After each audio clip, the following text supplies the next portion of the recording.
It's hard to believe, but we are actually already into 2 weeks of our Lenten discussion. This is day 14. And today's hymn is written by a very well known poet named John Donne. Now, according to most of his biographies, his poetry can be divided into two parts. There's two sections of his life in which he wrote his poetry. The first was the young secular romantic, and the second part of his life was the spiritual religious man. It's interesting that most of the analysis about his poetry shows that his use of language and imagery really does not change very much from when he switched from love poems and sonnets for his mistresses to love poems and sonnets to God. During Lent, we of course spend a great deal of time considering our own sins and how to confess them to God. Donne's poem seems to also dwell in our ability to accept that forgiveness is so freely given. Donne himself eventually became a member of the Church of England, converting from Catholicism, and then was ordained to the priesthood.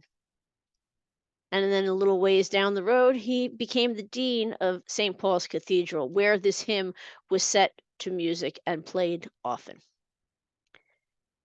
In the book, The Life of Donne, author Isaac Walton wrote, I have the rather mentioned this hymn, for that he caused it to be set to a most grave and solemn tune, and to be often sung to the organ by the choristers of St. Paul's Cathedral Church in his own hearing, especially at the evening service.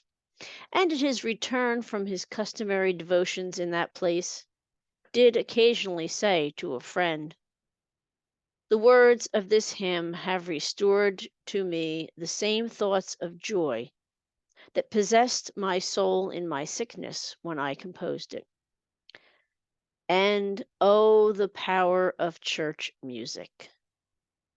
That harmony added to this hymn has raised the affections of my heart and quickened my grace of zeal and gratitude.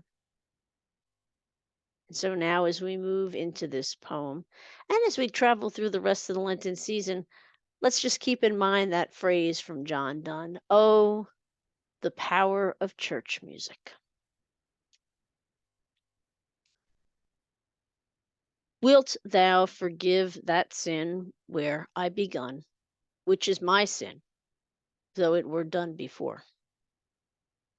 Wilt thou forgive those sins through which I run, and do run still, though still I do deplore? When thou hast done, thou hast not done, for I have more. Wilt thou forgive that sin by which I won with others to sin, and made my sin their door? Wilt thou forgive that sin which I did shun a year or two, but wallowed in a score? When thou hast done, thou hast not done, for I have more. I have a sin of fear that when I've spun my last thread, I shall perish on the shore. Swear by thyself that at my death thy sun shall shine as he shines now and heretofore. And having done that, thou hast done. I fear no more.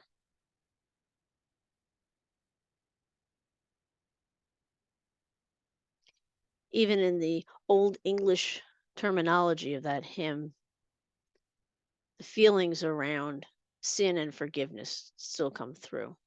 So I have a few questions for us to ponder. In some traditions, there is the concept of an unforgivable sin. Do you believe that this is the case?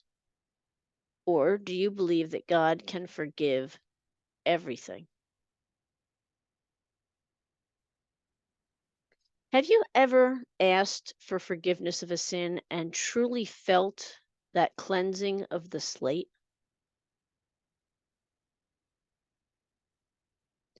And finally, how can Jesus' example of forgiveness help us to grow in our willingness to forgive others? It's a very heavy hymn and a very deep hymn. So a lot of time and thought can be put into it. And so I leave you with that for today and hope you'll join me again tomorrow. And until then, take care. God bless.